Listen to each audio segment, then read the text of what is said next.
প্রার্থনা করা লাগে না, মা স্বয়ং উপলব্ধি করেন। ঈশ্বর কি সেটা বোঝেন না?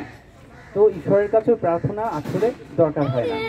ঈশ্বর তিনি আমাদের যখন যেটা প্রয়োজন তিনি ঠিকই দিবেন।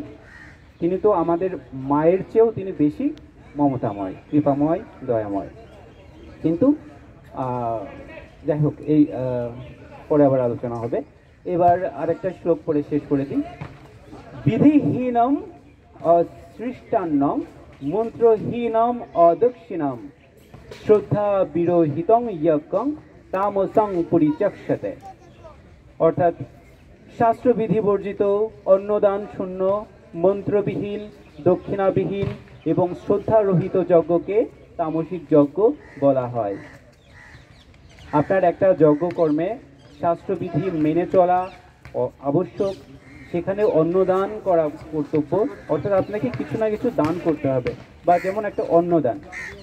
তো মন্ত্রবিহীন হলেও সেটা হবে না। একটা দক্ষিণা দিতে হবে। শুধু দান করলে হয় না, সঙ্গে একটা দক্ষিণাও দিতে হয়। এবং শ্রদ্ধা রহিত, যে শ্রদ্ধা নাই কিন্তু তারপরও করছি, মানে করতে হয় তাই করলাম, এমনটা। তো এই শ্রদ্ধা রহিত যজ্ঞকে তামসিক যজ্ঞ বলা হয়। এটা হচ্ছে খুব নিচু পর্যায়ের যজ্ঞ।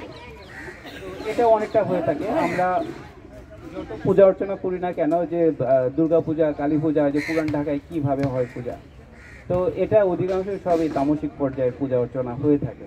দুর্গা পূজার যে আয়োজন হয়ে থাকে তার মাঝে তামসিকতা প্রচণ্ড বেশি।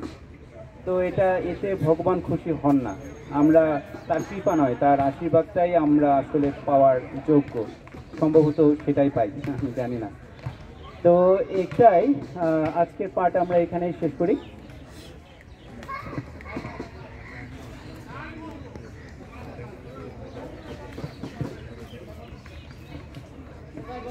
ओम यदक्षरं परिभ्रष्टं मातहीनं च यद्भवेत् भवति पूर्णं तत्सर्वं तत्सदातु जनार्दनः।